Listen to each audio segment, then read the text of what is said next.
Topics, und das ist sicherlich ein Hot-Topic heute, der uns alle auf der Intensivstation jeden Tag beschäftigt und bemüht und der, das haben wir ja auch gelernt in den Vorträgen gestern, zum Beispiel zur Sepsis oder auch zur Beatmung, ein ganz entscheidender Faktor dafür ist, wie der Outcome der Patienten ist, wahrscheinlich entscheidender als viele andere Maßnahmen, die wir auf der Intensivstation vornehmen und die wir behandeln, und das ist die Analdosierung und vor allem das Delirmanagement. Ich darf Herrn Günther begrüßen. Herr Günther leitet die operative Intensivmedizin in Oldenburg, war lange Zeit auch im Rheinland gewesen, wie ich gerade gehört habe, und wir sind mehr als gespannt auf Ihren Vortrag. Herr Günther. Ja, herzlichen Dank für die einleitenden Worte. Natürlich bin ich bemüht, die Zeit einzuhalten. Das werden wir hoffentlich hinkriegen. Es kann aber sein, dass ich über das eine oder andere hier hinweg busche. Das werden Sie dann merken, und das liegt dann daran, weil ich mir überlegt habe, dass man auf dieses Stil in diesem Moment verzichten muss. Also denken Sie nicht, dass jetzt mit dem wieder nichts zu sagen habe. Bevor ich aber anfange, ich bin das erste Mal hier, der Saal ist so groß, ich habe zwei Fragen. Erstens, sind Neurologen unter uns? Können Sie sich mal die Hand heben?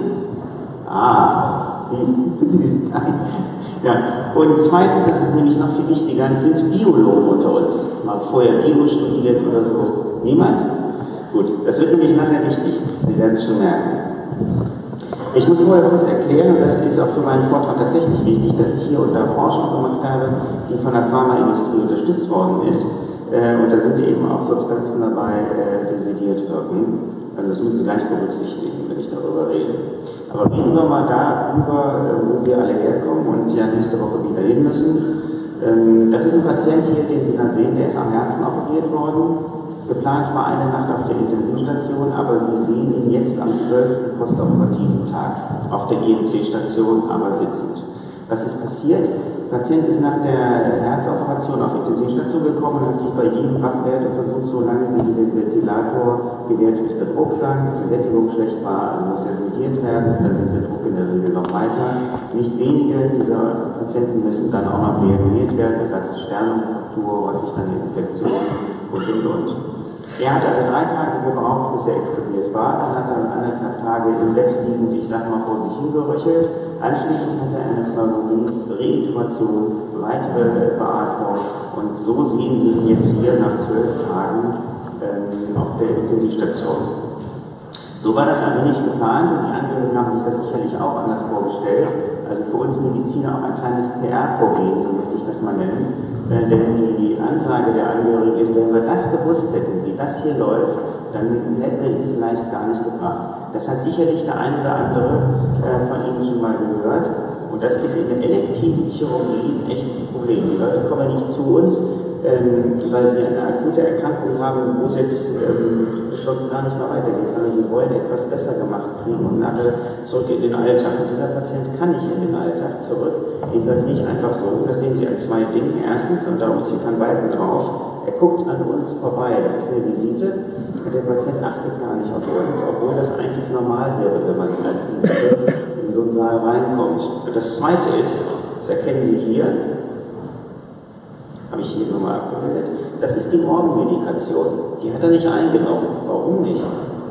Entweder er sieht sie nicht, das wäre banal, ist aber unwahrscheinlich, denn man könnte ihn noch darauf hinweisen, sondern es wird vielmehr so sein, dass er diesen Tabletten jetzt nicht mehr die Bedeutung zumisst, die er ihnen zumessen müsste. Denn es handelt sich ja um lebenswichtige Medikation. Es sind Beta-Blocker dabei, Aspirin, Lipizeka und so weiter. Also das wäre schon gut. Was Sie auf diesem Foto in einem sehen, ist eine reduzierte Alltagsaktivität. Sie nennen die Geriater das Reduced Activity of Daily Living, die es ihm unmöglich macht, jetzt selbstständig nach Hause in seinen Haushalt zurückzukehren. Er wird mindestens für eine gewisse Zeit pflegeabhängig bleiben. Das ist also dieser gesamte sozioökonomische Kontext, in dem das Delir zu sehen ist, denn er hat ein Delir und es hat seine kognitiven Funktionen erheblich geschädigt.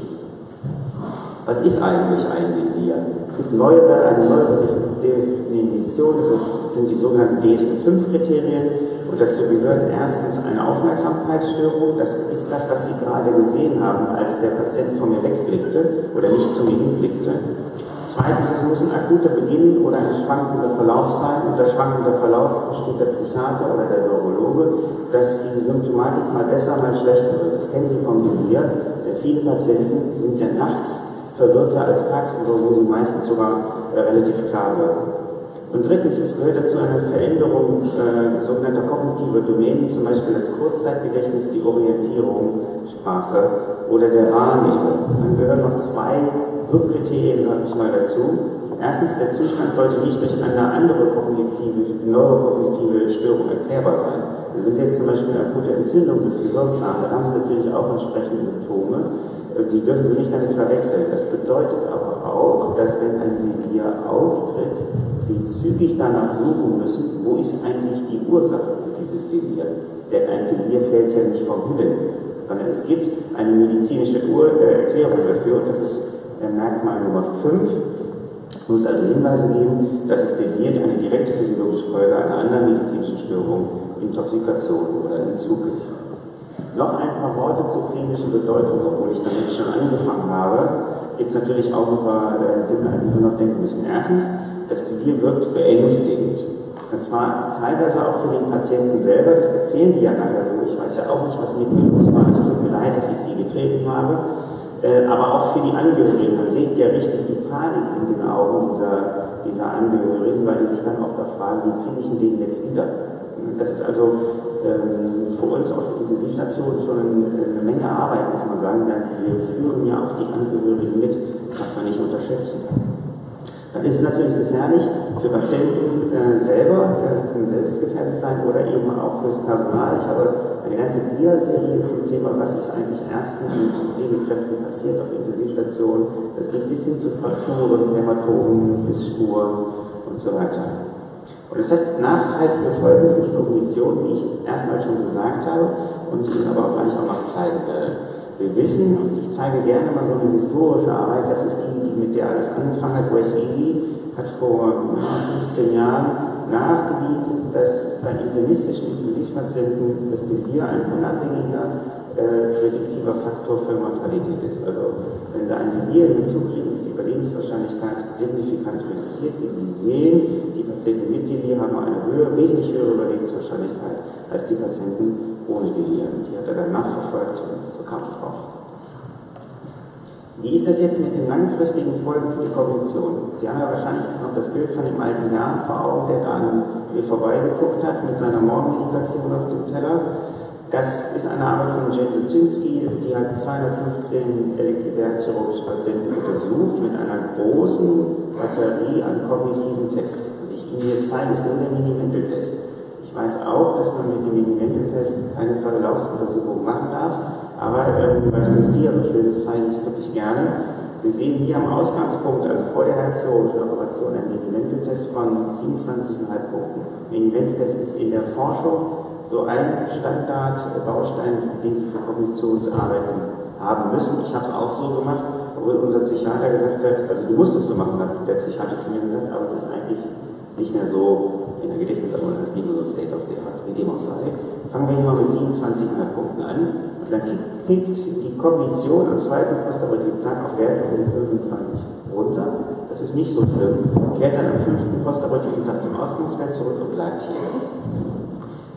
Herzchirurgische Patienten sind ja alles Patienten, die über Intensivstation gehen. Das hat für uns Intensivmediziner erhebliche Bedeutung. Was Sie aber hier sehen, dieses hier, das ist die Kurve, die nur für die Patienten sind, die gar kein Delir hatten. Die Patienten, die ein Delir hatten, knicken mit der Kognition auf Werte um die 20 ein, erholen sich nur allmählich und kehren dann aber immerhin nach einem Jahr auf Ausgangswerte zurück. Hat aber hier der Patient oder die Patientin hier so ein vulnerables Fenster, wo dem Patienten was passieren kann. Denken Sie an das Dia, das ich gerade gezeigt habe.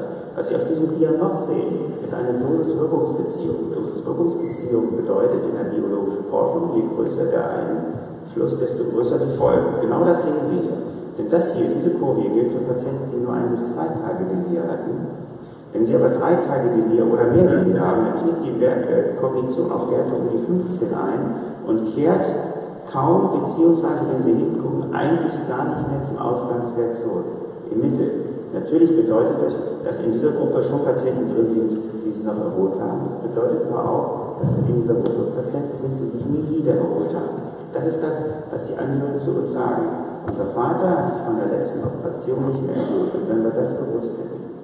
Also wir wissen jetzt, was das Delir hier für Folgen für die Kognition unserer Patienten haben kann. Und das müssen wir so ein bisschen berücksichtigen, zum Beispiel bei der OP-Karte. Denn man kann ein bisschen was machen. Haben Sie an dieser Stelle, haben Sie zu dieser Geschichte Fragen, die jetzt Sie an mich stellen wollen? Dann wäre jetzt eine Gelegenheit. Das mache ich weiter. Okay, dann kommt jetzt bestimmt gleich eine.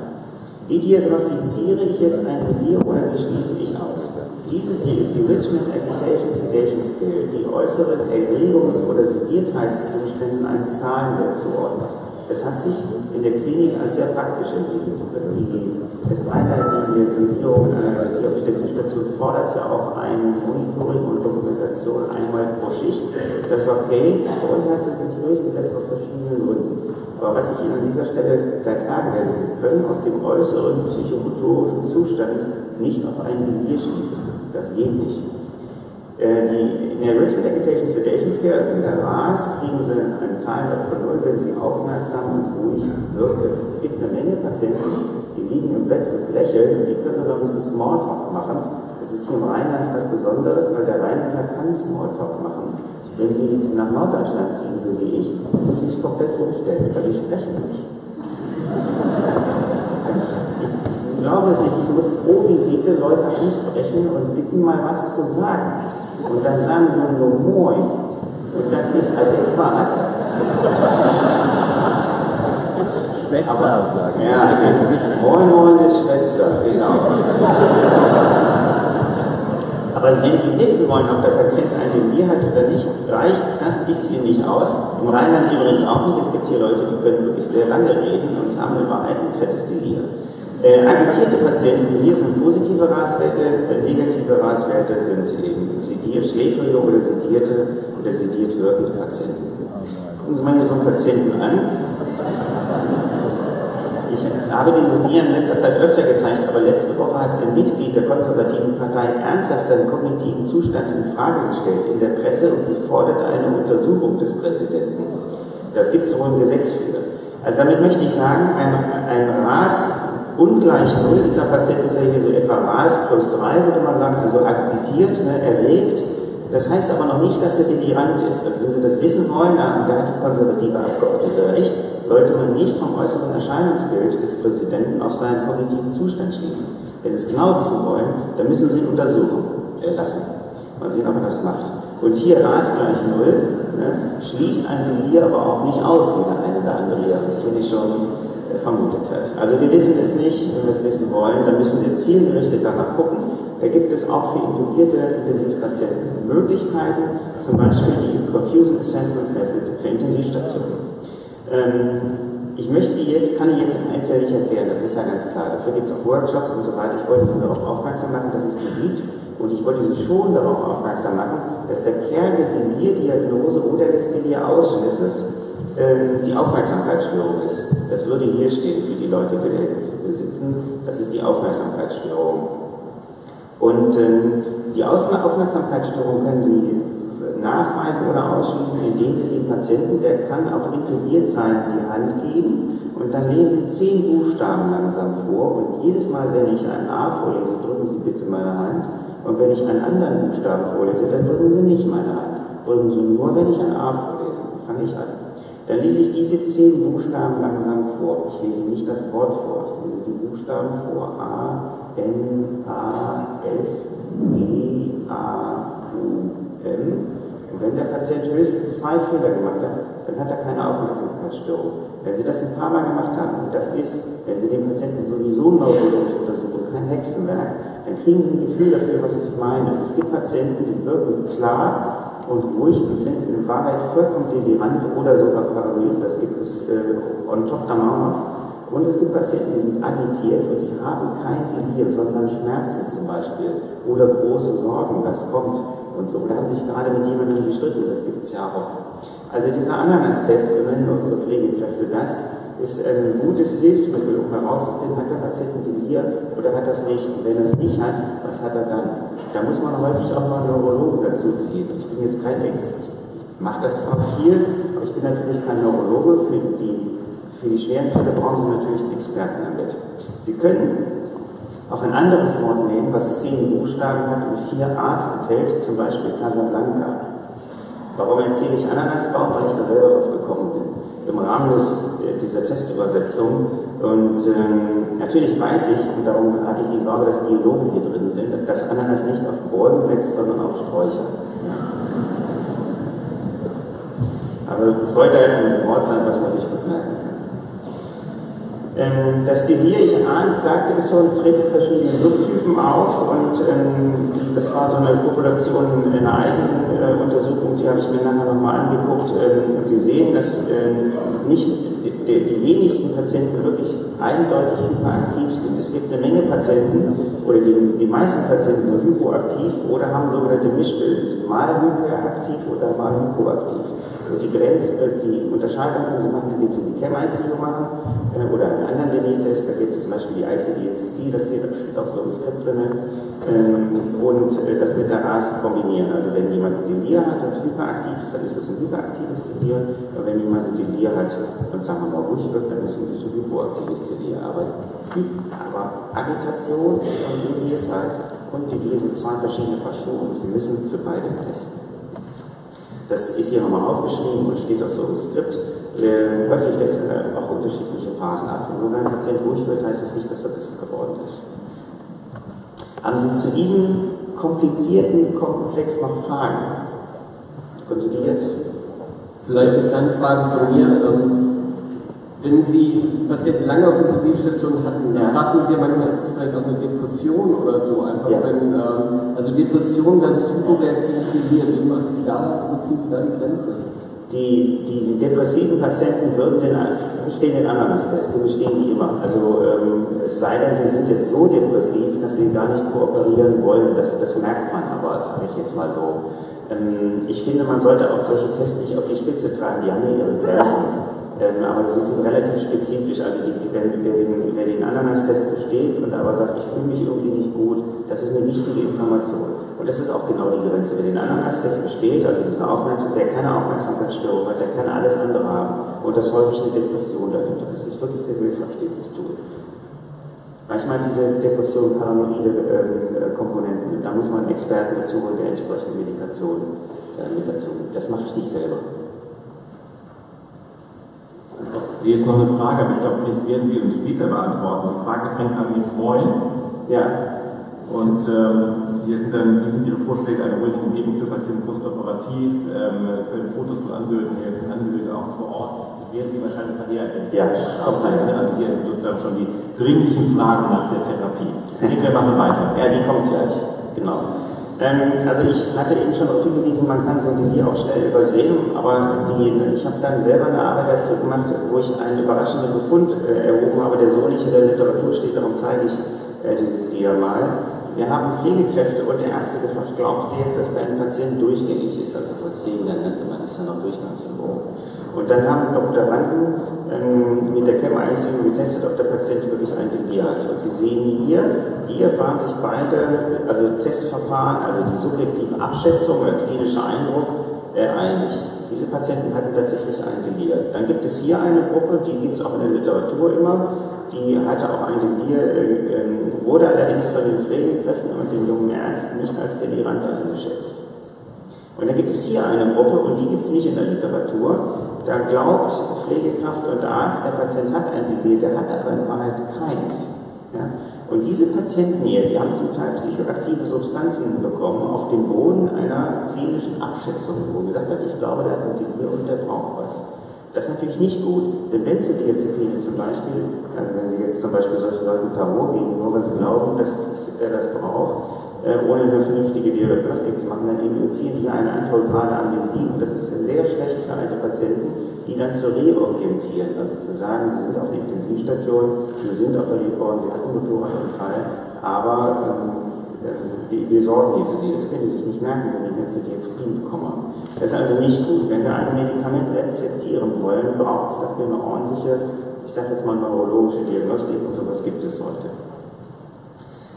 Wie ich sagte schon, diese Patienten hier wurden als delirant eingeschätzt, meist negativ, und haben, das ist das Schlimme, teilweise psychoaktive Medikation bekommen. Ein weiteres Wort zum Thema Delir, das kurzem kam eine Frage dazu nach einem Vortrag. Gibt es dazu irgendetwas? Deswegen habe ich das hier noch schnell mal reingenommen. Das ist eine Arbeit von Margaret Pisani, die nochmal deutlich macht, warum es so wichtig ist, sich mit dem Delir zu beschäftigen, weil es ein Organversagen eines lebenswichtigen Organs ist, was tatsächlich erhebliche Auswirkungen auf die Mortalität hat. Sie sehen hier, das sind internistische Intensivpatienten gewesen, dass je länger das Delir dauerte, desto niedriger war die Überlebenswahrscheinlichkeit. Hier steht die Überlebenswahrscheinlichkeit, das ist die Überlebenswahrscheinlichkeit, wenn überhaupt kein Delir vorlag. Und Sie sehen dann hier, das sind so 1 bis 2 Tage Delir, das sind 3 bis 4 Tage Delir und so weiter. Das heißt, wenn Sie Delir haben, müssen Sie eine Menge schon in der Niederlage stecken, dieses Delir dann auch zu behandeln, weil das ist Outcome-relevant. Jedenfalls für Intensivpatienten. Dann gibt es noch eine etwas neuere, interessante Arbeit zu dem Thema, und jetzt wechselt es im Bereich Sedativer. Warum tue ich das? Weil wir Ärzte auf Intensivstationen Sedativa und zentral wirksame Schmerzmittel applizieren, die natürlich aufs Gehirn wirken und dort ihre Folgen hinterlassen. Und da kann man, wie wir mittlerweile wissen, eine Menge falsch machen. Das ist hier eine Arbeit von Yahya Shehab, das war eine multizentrische Arbeit, also auch so auf mehreren Kontinenten durchgeführt, wo er Patienten oder wo für die Studie Patienten flach, also vom Ziel her früh flach oder früh tief sediert wurden. Für beide Konzepte gibt es ja Argumente. Und was man sah, ist, dass Patienten, die flach sediert waren, früher extubiert waren. Das ist natürlich banal, würden Sie jetzt sagen. Natürlich kann ich jemanden schneller extubieren, wenn ich ihn einfach fragen kann, ob er extubiert werden will. Ich sage das schon oft, diesen Satz, aber ich hatte jetzt vor kurzem eine Patientin, die wollte nicht extubiert werden. Die saß da, guckte RTL 2 und während ich so betrachtete, habe ich mir gedacht, wie sieht das wohl zu Hause aus? Also wahrscheinlich verbessert sich der Zustand kaum, wenn ich sie extubiere, dann müsste sie sich wahrscheinlich sogar bewegen. Ich glaube, davor hätte sie Angst. Also haben wir sie gegen ihren Willen extubiert. Aber abhängig davon, leider mal, abhängig davon haben wir auch ihre Überlebenswahrscheinlichkeit erhöht. Und das ist das, was dieses Diagramm zeigt. Denn hier steht auf der Y-Achse Überlebenswahrscheinlichkeit. Und die Überlebenswahrscheinlichkeit ist wesentlich höher in der Gruppe derer, die flach sediert waren, die in den ersten 24 Stunden schon flache sediert waren. Also mit tiefer Sedierung richtet man womöglich schon einen Schaden an. Darum gehen wir jetzt dazu über, bei Patienten, von denen wir wissen, dass sie länger sediert sein werden, die Narkosetiefe oder die Sedierungstiefe auf Intensivstationen zu messen, weil wir wissen, dass das Outcome relevant ist. Wenn Sie Patienten flacher sedieren, werden die auch eher einen Schmerz wahrnehmen. Darauf müssen Sie natürlich achten, wenn Sie Patienten flacher sedieren, haben Sie natürlich andere Probleme, zum Beispiel Schmerzen. Darum gehört das dazu, die S3-Leitlinie Delir-Agitation und Schmerz von 2015, auf die ich im Manuskript mehrfach Bezug nehme, empfiehlt da die Behavioral Pain Scale, die gibt es für intubierte Patienten und für nicht intubierte Patienten. Ich gebe zu, dass ich mit der DPS lange auf dem Kriegsfuß stand. Also denken Sie nicht, dass ich das immer alles super finde, was so empfohlen wird in der Leitlinie. Aber mittlerweile habe ich mich daran gewöhnt. Wir haben so ein kleines Chartchen auf unsere Kurven gedrückt, da kann man dann spicken. Und ich bin doch überrascht, dass der eine oder andere wesentlich mehr Schmerzscore hat, als man so denkt. Und ab so einem Schmerzscore von 5 sollte man sich darüber Gedanken machen, ob man den Patienten die Schmerzen nicht senken sollte durch ein entsprechendes Medikament. Das wäre also die Behavioral Pain Scale und die gibt es auch für nicht intubierte Patienten, die Sie hier sehen. Und wenn man sich ein bisschen damit gearbeitet hat, dann gewöhnt man sich daran und kann relativ zügig einen Zahlenwert angeben. Wir haben dann auf der Rückseite unserer Kurven, die dokumentieren wir einmal pro Schicht, also die RAS-Scale, die Ja-Nein und die Behavioral Pain Scale, da stehen im Prinzip 3 Zahlen und da macht man mit wenig Aufwand viel erreicht. Manchmal gibt es ja Angehörige, ich habe gerade wieder welche, die Monate später wiederkommen und irgendetwas behaupten und dann ist es gut, wenn man das ausgefüllt hat und sagen kann, nee, ihre Mutter hatte gar keine Schmerzen, wenn man das ja dokumentiert. Es gibt auch Patienten, die behaupten, ihnen sei irgendetwas zugestoßen und dann ist es dann gut, wenn man nachweisen kann, dass in der Phase der Patient volle Kanne delirant war. Das ist auch so ein bisschen, nicht nur mit einer Zahl, sondern auch so ein bisschen ausgesprochen im ärztlichen Bericht. Das ist dann schon hilfreich. Also Dokumentation ist ja das A und O heutzutage und bei unseren Tools schon sehr, sehr nützlich aus. Abgesehen davon, dass sie den Patienten helfen. Darf ich ganz kurz nochmal unterbrechen, bevor wir zur Pathophysiologie kommen? Kurze Frage aus dem Auditorium, kurze Antwort. ChemICU, RAS, EPS wird also täglich sozusagen gemacht. Die Frage ist, was macht man denn mit Patienten, und das betrifft vor allem natürlich auch internistische und neurologische Intensivstationen, die die beginnend dement sind. Kann man die messen mit den verschiedenen Tools, die Sie dargestellt haben? Das kurze Antwort. Das Problem mit der Demenz ist ja, dass die Demenz durch ein Delir schlimmer werden kann. Man darf also nicht verpassen, wenn ein dementer Patient ein Delir kriegt, weil dem das ganz besonders schadet.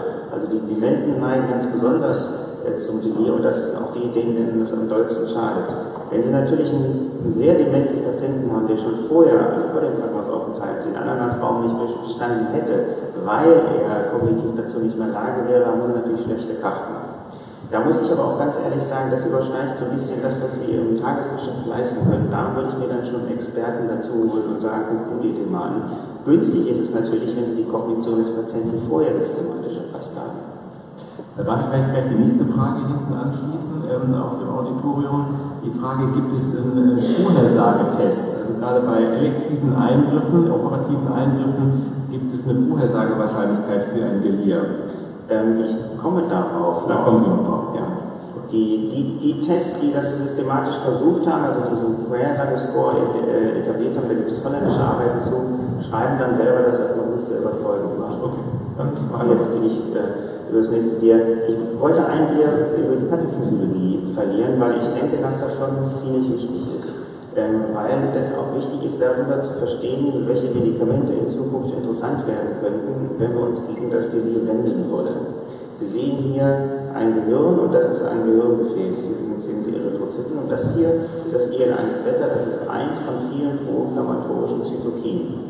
Diese werden zum Beispiel produziert, wenn irgendwo in der Peripherie eine Schädigung auftritt. Also das ist jetzt zum Beispiel eine Schenkelhalsfraktur oder einfach, wenn Sie sich auf die Finger gekloppt haben. Dann kommt es zu einer Schädigung und die geschädigte Stelle meldet an das Gehirn über den Blutstrom, Achtung, hier ist was kaputt gegangen und wir müssen uns jetzt um diesen Schaden kümmern.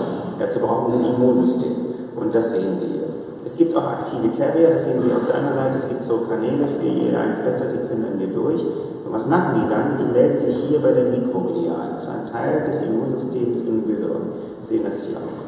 Diese Mikroglia verstärkt jetzt dieses Signal, je nachdem wie die Umstände sind, und schüttet seinerseits EL1-Beta aus, aber auch andere proinflammatorische Zytokine, zum Beispiel IL-6, TNF-Alpha und so weiter. Diese verursachen jetzt eine Verhaltensänderung, melden sich also bei den Neuronen an und machen dann irgendetwas. Das hängt natürlich von den weiteren Umständen und auch von dem Ausgangszustand der Patienten ab.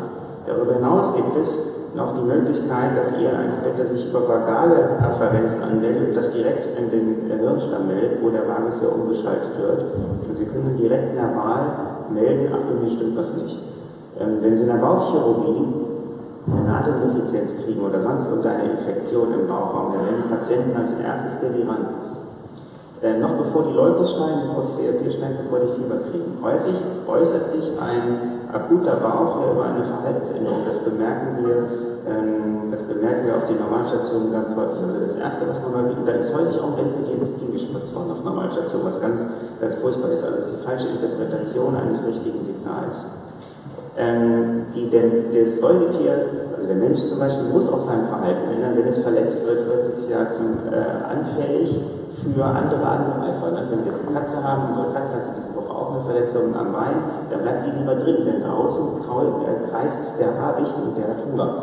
Und die Katze weiß, ich bin verletzt, ich muss mich zurückziehen. Das nennt sich Adaptive Sickness Behavior, da gibt es ganze Forschung zu und die kreist genau um diesen Themenkreis. Und unser Patient ist ja auch krank und hat entsprechende Aktivierung seines Immunsystems und die führt zu einer Verhaltensänderung. Und wenn diese Verhaltensänderung zum Beispiel durch eine ungünstige Umstände oder durch eine überschießende Reaktion hier der Mikroglia daneben geht, dann nennt man das Aberrant Stress Response und das äußert sich dann klinisch als akute Verwirrtheit, also Delir.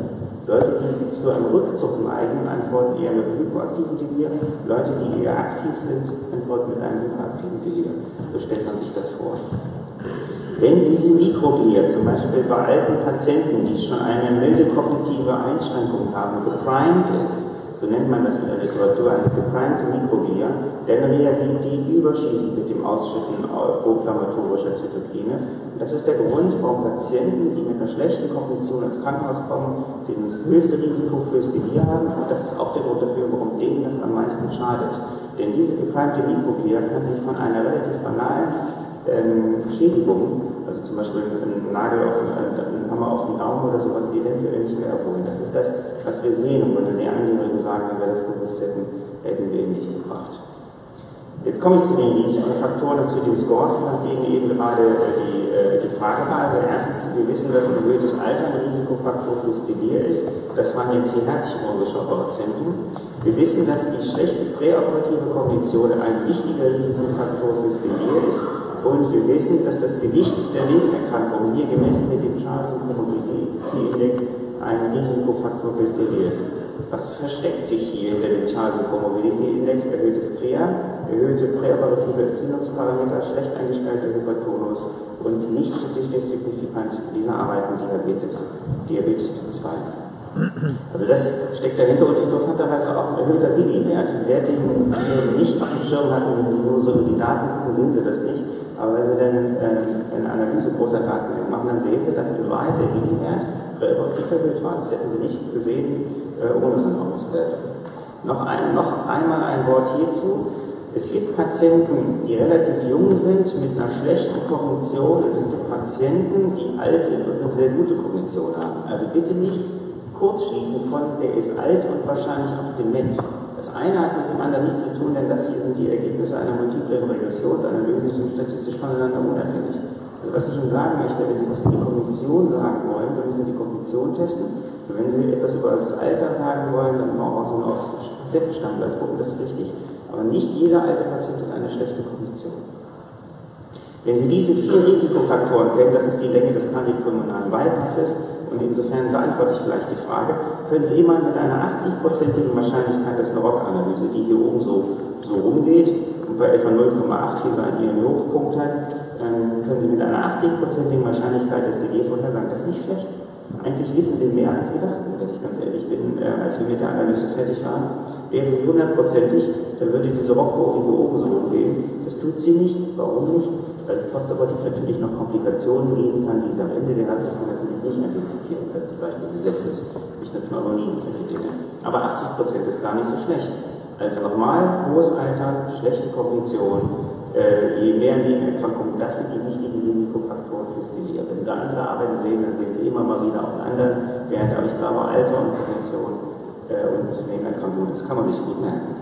Auch in unserer Arbeit war es so, dass die Überlebenswahrscheinlichkeit höher war, wenn in der Gruppe derer die Therapie hatten und dass die Patienten, die ein Delir hatten, eine signifikant erhöhte Mortalität hatten. Kommen wir nun, gibt es noch Fragen? Vielleicht zwei kurze Fragen aus dem Auditorium, die sich auch mit dieser Frage Diagnostik des Delirs beschäftigen. Brauchen Sie eine zerebrale Bildgebung zum Ausschuss eines Delirs oder wann machen Sie das? Bringt leider gar nichts, die Bildgebung. Aber jeder bewusstseinsgestörte Patient braucht ja nach der Arbeitsgruppe Koma in der DINI eigentlich eine Bildgebung und eine Lipopunktion. Das ist häufig schwierig. Aber wenn ich jetzt einen Patienten habe, der jetzt eigentlich wach werden sollte und es nicht ist, dann fahren wir den ins CT. Oft sehen wir nichts. Manchmal sehen wir aber was, wo man heutzutage auch gut intervenieren kann, zum Beispiel großen Medianinfarkt. Das kann schon mal vorkommen bei der Operativmedizin. Also wer ein Delir hat oder vor allen Dingen wer eine unklare Bewusstseinsänderung hat, muss eigentlich eine Bildgebung haben, weil wir da heute akut was gegen machen können. Und wenn Sie auf der BPS-Skala zum Beispiel einen Wert von 8 haben und der Patient sagt, nein, ich habe keine Schmerzen, wie gehen Sie damit um? Ja, also das Maß der Dinge ist immer der Patient, darum muss ich alles drehen, und wenn er bei 8 sagt, ich habe keinen Schmerz, dann kriegt er eben nichts. Aber das Problem ist ja eher, dass es Leute gibt, die so im Bett liegen und sagen, 10, der Doktor. Das ist für uns Schmerztherapeuten häufig der Fall. Wunderbar, dann machen wir weiter. Die Delirprävention, die Delirtherapie fußt auf 2 Dingen. Erstens pharmakologisch, da werde ich eben oft nach gefragt, weil ich ja Arzt bin, und zweitens nicht pharmakologische Maßnahmen. Ich kann Ihnen gleich sagen, jetzt wird es hart für Sie, pharmakologisch gibt es keine ernstzunehmenden Daten, bis auf 1. Das werden Sie gleich sehen. Wofür es tatsächlich eine Evidenz gibt, sind Alpha-2-Agonisten, also Clonidin und das seit einigen Jahren erhältliche Dexmedetomidin. Bitte beachten Sie, dass ich manchmal für die Firma Vorträge halte und die auch Forschung von mir gesponsert haben. Ich könnte hier einen Bias haben. Deswegen zeige ich lieber eine Arbeit von Michael Reed aus Australien, der Dexmedetomidin zur Standardmedikation einfach hinzugefügt hat. und festgestellt hat, dass die Patienten, die Dexmedetomidin bekommen haben, eine geringere Intubationswahrscheinlichkeit hatten. Das heißt auf Deutsch, die waren schneller extubiert. Einfach nur, weil sie Dexmedetomidin dazu bekommen haben. Man kann davon ausgehen, dazu gibt es tierexperimentelle Daten auch aus Deutschland, dass Dexmedetomidin antiinflammatorisch wirksam ist. Und die Rolle der Inflammation bei der Delirpathophysiologie hatte ich ja schon erklärt. Also das ist ein interessanter Befund.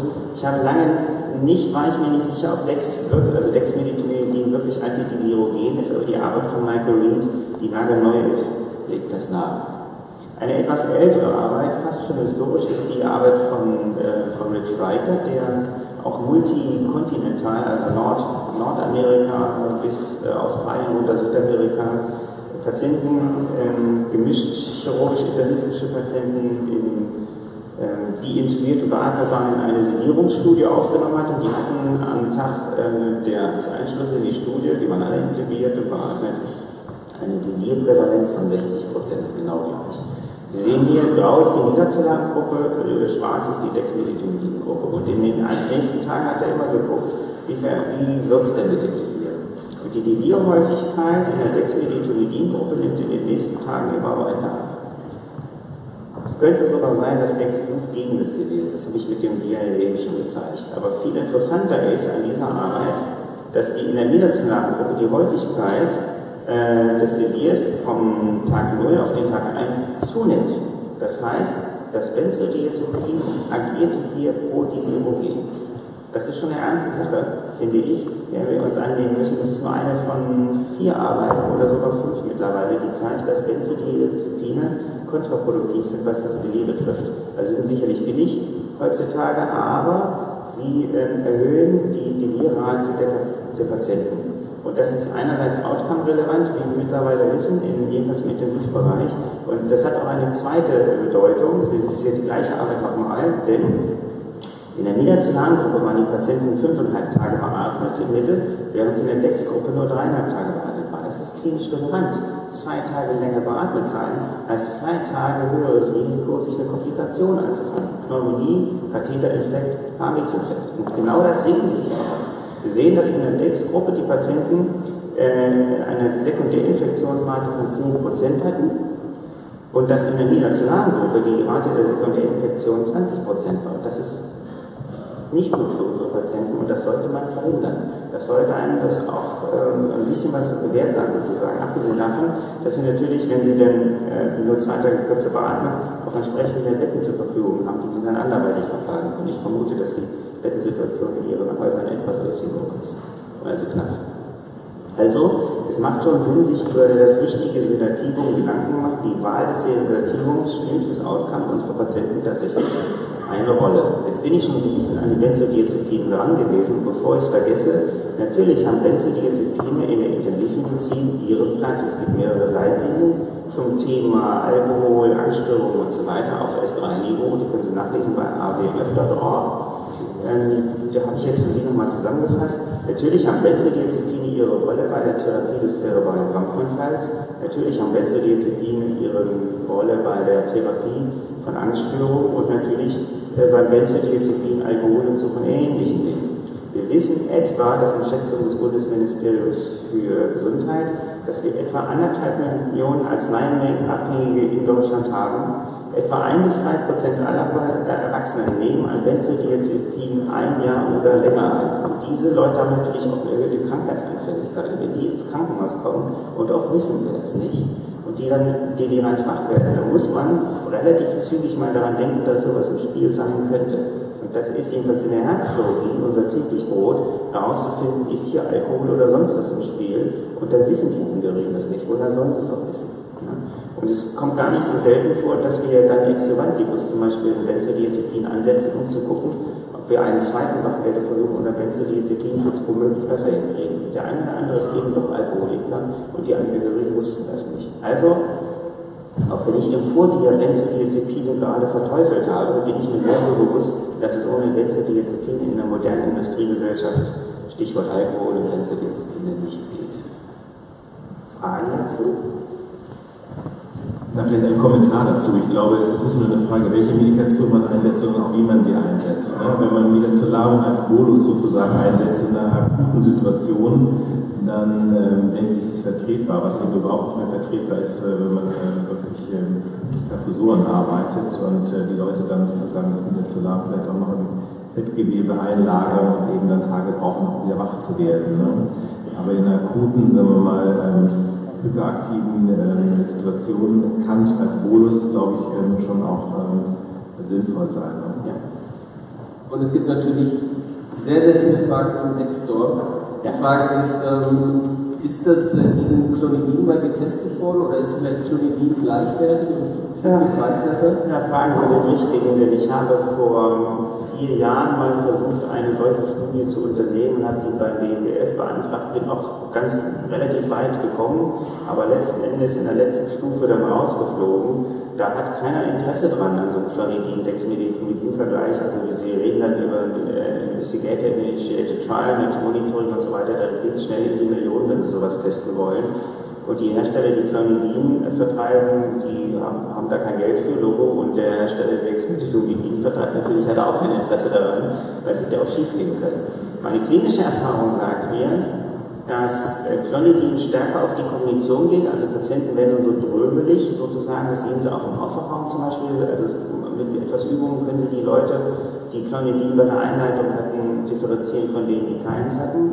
Darüber hinaus ist die Rate von Hypotension und Bradykardien bei Clonidin eindeutig größer. Es gibt keine systematischen Untersuchungen dafür, aber ich bin mir da, also das ist klinische Erfahrung, wenn jemand unter Clonidin radikal wird, setzt sich auf Dexe um, dann klappt das. Aber wenn Sie jetzt einen grenzwertig kognitiven Patienten haben, Sie wollen ihn sicher wach kriegen, um ihn extubieren zu können oder so, dann nehme ich lieber Dex, weil ich relativ schnell merke, wenn ich mit Clonidin nicht so rangekommen bin. Also das sind schon, da gibt es klinische Unterschiede. Abgesehen davon ist die mittlere Wirkdauer von Clonidin 9 Stunden, von Dexmedetomidin so 2 Stunden, ist also deutlich besser steuerbar als Dexmedetomidin. Man macht mit Dexmedetomidin nicht viel falsch. Außer dass man halt wissen muss, dass es natürlich auch Radikant machen kann, damit man das produzieren kann. Aber vielleicht nochmal ganz praktisch, weil darum drehen sich sehr, sehr viele Fragen. Wie setzen Sie es praktisch ein? Wie ist die Dosierung, mit der Sie starten? Kombinieren Sie es mit Propofol oder mit Benzos? Kann man es mit Vasopressoren kombinieren, das Dex? Ja.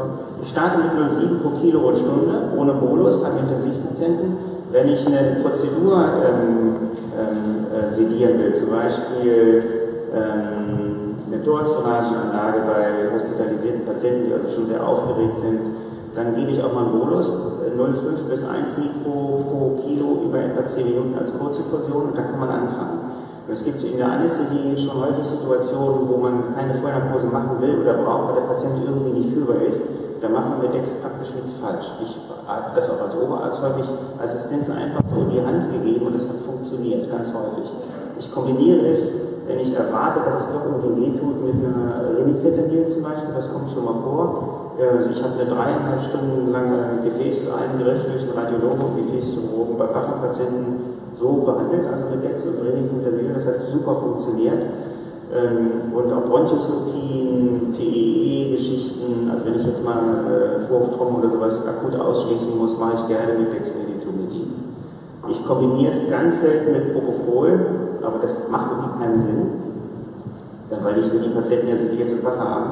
Wobei, jetzt habe ich schon gesagt, das ist kein Sedativum, das sediert eigentlich nicht. Sie kriegen keine tiefen Rassteine damit hin.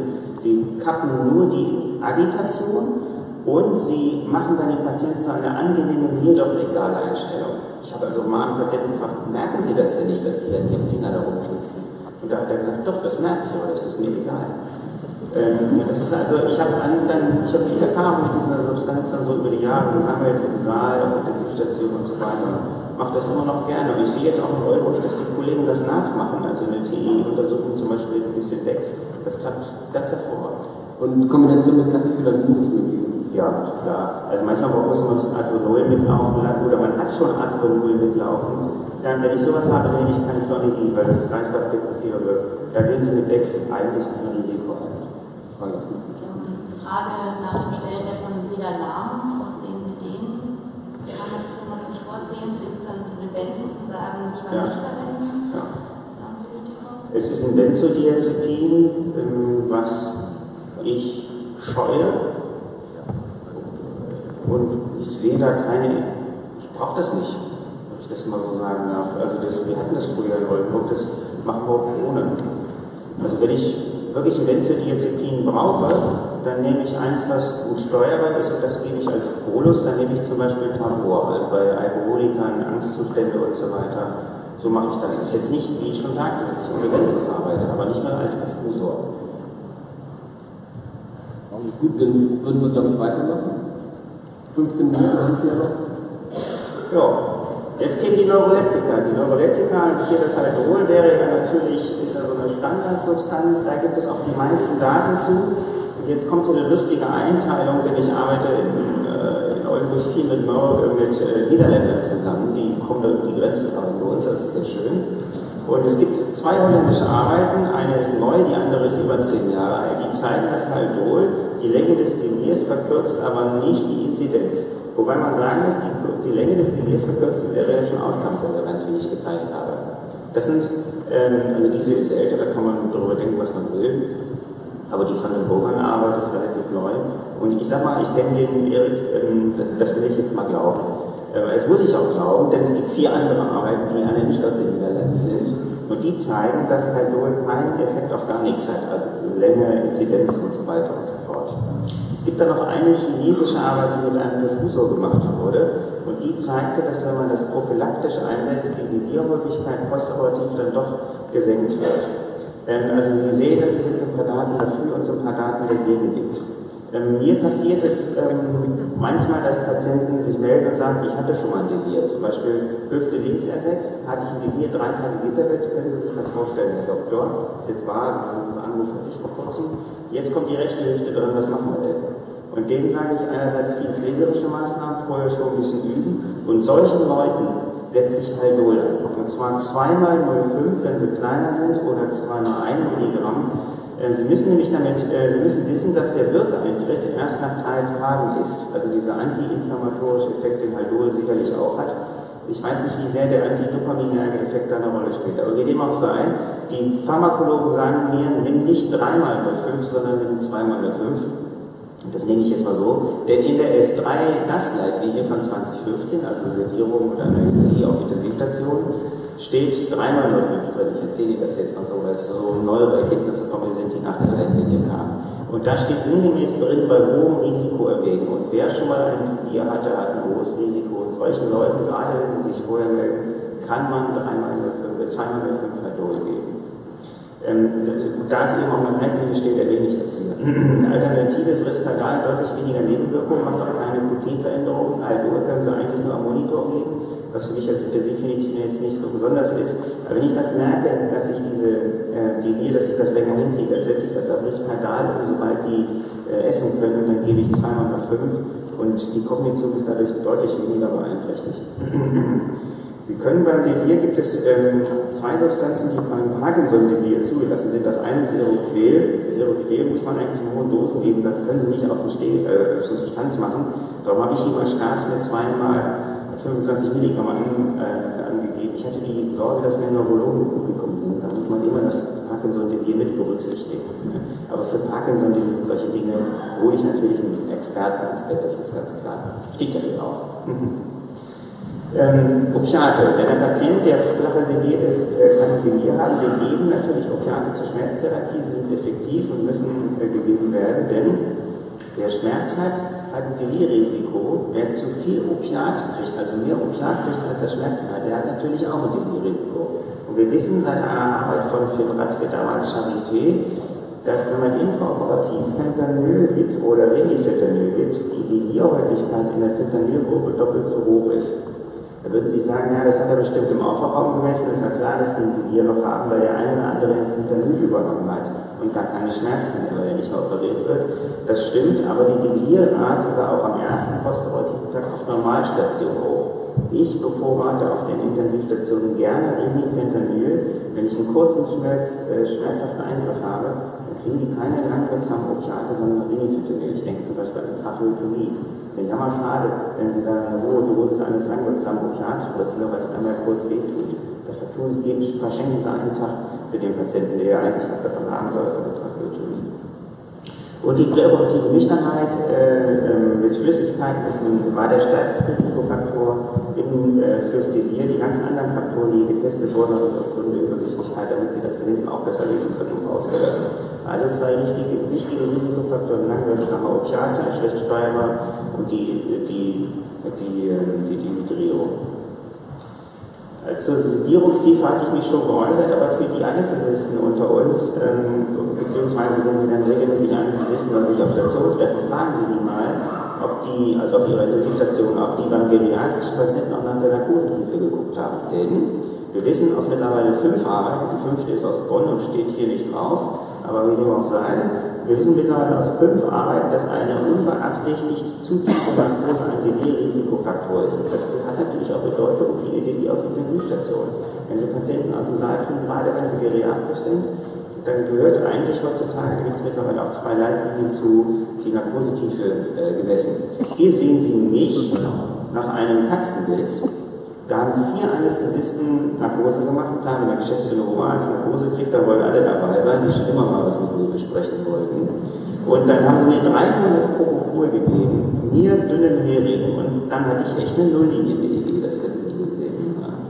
Das wäre jetzt schlecht, wenn ich geriatrischer Patient wäre, denn unbeabsichtigt tiefe Narkose sind Delirrisiko, und es gibt eine Arbeit aus Hongkong, die zeigt, dass auch die Rate postoperative kognitiver Einschränkungen, also längerfristige kognitive Einschränkungen, eingeschränkt werden.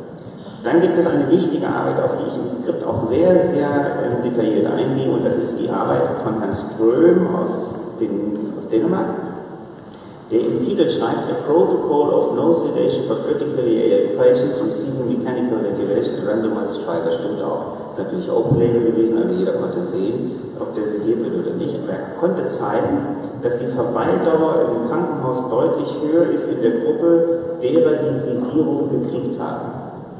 Diese Arbeit wird natürlich sehr oft zitiert, denn sie ist ein Meilenstein in der Entwicklung der Intensivmedizin, weil sie erstmals gezeigt hat, es könnte auch ohne Sedierung gehen. Aber ganz so war es natürlich nicht. Also er hat schon gezeigt, dass ohne Beatmung die Patienten, dass sie kürzer beatmet waren, dass sie kürzer auf der Intensivstation waren, wenn sie keine Sedierung gekriegt haben.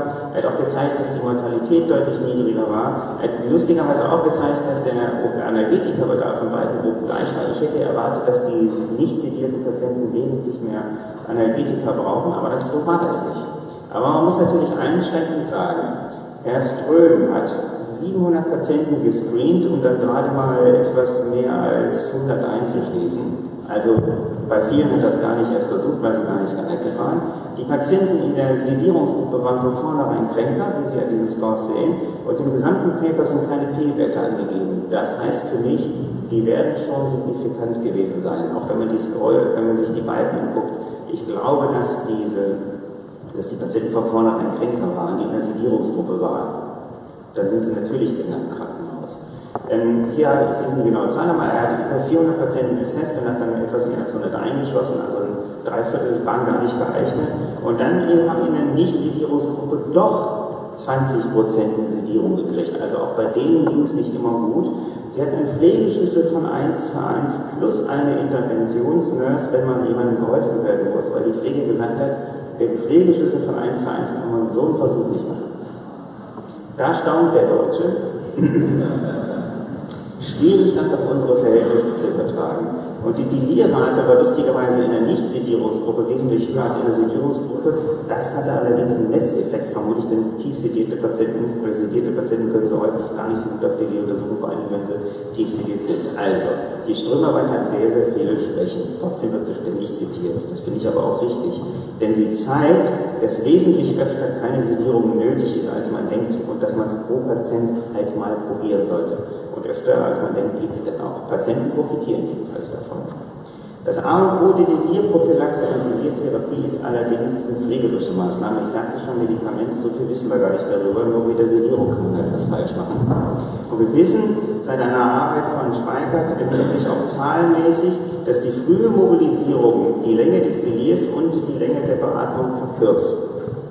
Die Arbeit war zwar nur mit 250 Patienten, aber sie war schon beeindruckend. Sie sehen hier, das ist die Frühmobilisierungsgruppe und das ist die Standardgruppe. Diese Frühmobilisierungsgruppe hatte eine Rate von 60% funktionelle Selbstständigkeit beim Verlassen des Krankenhauses, während die Standardgruppe nur 35% war. Das heißt, 2 von der Patienten waren hier auf externe Hilfe angewiesen oder mussten zum Beispiel in eine Pflegeeinrichtung oder sogar ins Pflegeheim. Das ist etwas, was wir Intensivmediziner nicht sehen. Wir sehen nur, was das für eine Arbeit macht, Patienten zu mobilisieren. Aber wir sehen nicht, dass die etwas davon haben. Und darum finde ich diese Arbeit so wichtig, weil sie uns den Spiegel vorhält und sagt, das kann dabei rauskommen, wenn man sich auf Intensivstationen so viel Mühe gibt. Die Patienten haben nämlich was davon. Die Dauer des CDs ist übrigens in der Frühmobilisierungsgruppe nur 2, also 4 Tage gewesen. Also die Patienten haben ganz viel davon. Und die Kognition wird ja auch besser in dem Moment, wo sie draußen sitzen. Oder neulich hat mir ein Patient gesagt, ich kann auch besser schlucken, wenn ich draußen sitze. Also setzen Sie mich bitte raus. Das ist schon stark, wenn man sowas sieht. Also die Frühmobilisation und damit die pflegerischen Maßnahmen sind Kernstück der Delirprophylaxe und Delirtherapie. Darum ist es auch finanziell oder ökonomisch unsinnig, ausgerechnet am Pflegepersonal in den letzten Jahren gespart zu haben. Das ist kontraproduktiv gewesen. Ich fasse jetzt zusammen. Die klinische Bedeutung des Delirs habe ich, glaube ich, erklärt. Also es besteht jedenfalls für Intensivpatienten, insbesondere für internistische Intensivpatienten, eine erhöhte Mortalität und ein erhöhtes Risiko längerfristiger postoperativer Veränderungen, die nennt sich POCD, also Post-Operative Cognitive Decline. Das waren auch diese Daten, die Sie von der Soczynski-Arbeit ganz zu Anfang gesehen haben und auch den Patienten hier gesehen haben, der mit seiner Frühmobilisation da draußen saß. Es gibt heutzutage eine Diagnostik des Delirs für intubierte Patienten, zum Beispiel die CHEM-ICU oder diese ICD-10. Risikofaktoren sind die präoperativ oft gar nicht bekannten kognitiven Einschränkungen, höheres Alter und das Gewicht der Nebenerkrankungen sowie Infektionen, die natürlich zur Pathophysiologie des Delirs hinzugefügt. Zur Prophylaxe und Therapie. Erstens, vermeide zu tiefe Narkosen oder zu tiefe Sedierung auf Intensivstationen, auch dazu gibt es Daten.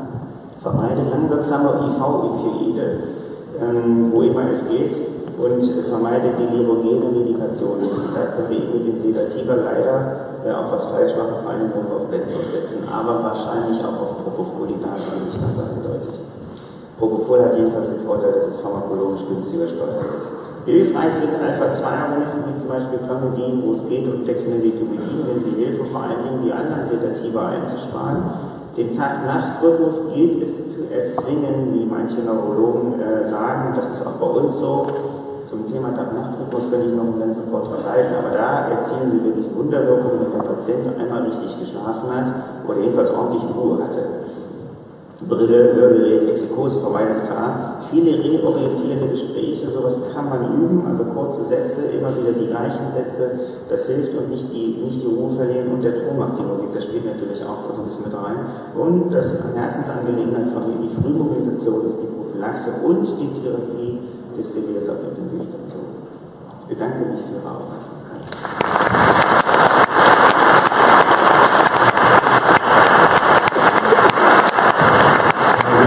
Vielen Dank für diesen exzellenten und spannenden Vortrag. An Schwelle sozusagen durchs Delir und durch die Analyseregierung. Bevor jetzt alle aufspringen, vielleicht noch 1, 2 Fragen aus dem Auditorium.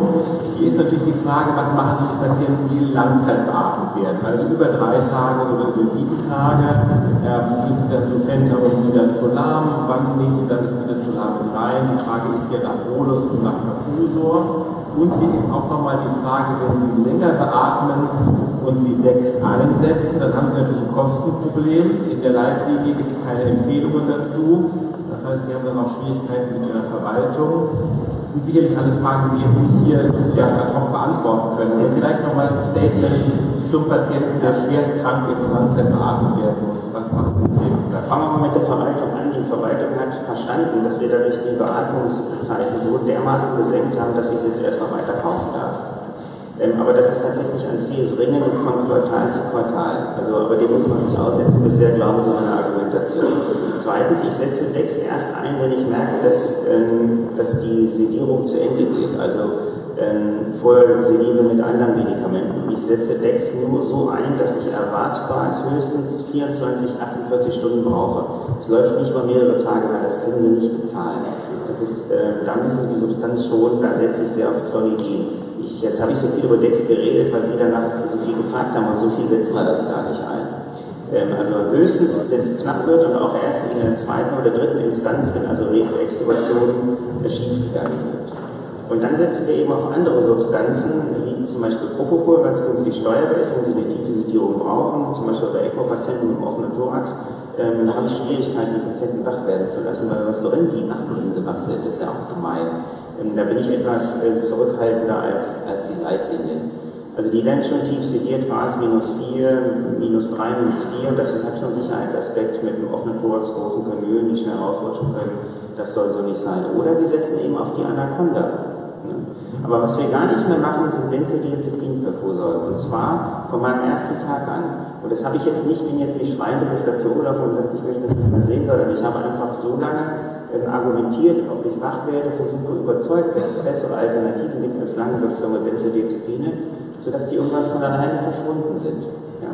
Also ich kann es selbst kaum glauben, ich bin jetzt 1,5 Jahre da, wir benutzen keine Benzodiazepinperfusoren und das geht. Gut, das ist ja halt ein paar Alternativen. Das ist ja nochmal ein wichtiges Statement, vielleicht noch ein Statement von meiner Seite, die DEX-Studien, das ist ja eine wissenschaftliche Veranstaltung, wir haben natürlich auch das Problem, dass viele Studien, die haben Sie auch gezeigt, die von 2009 natürlich mit Midazolam vergleichen, da hinten natürlich sozusagen auch der Vergleich heutzutage, weil wir natürlich eigentlich Midazolam wirklich nur noch sehr reduziert am besten einsetzen sollen. Aber ich würde sagen, die Diskussion führen Sie nachher nochmal in der Speakers Corner mit dem einen oder anderen, weil das ist ein ganz heißes Thema. Hier sind auch noch andere Fragen zu Melatonin, viele spannende Fragen. Ich darf Sie ganz herzlich einladen zur Kaffeepause, 30 Minuten.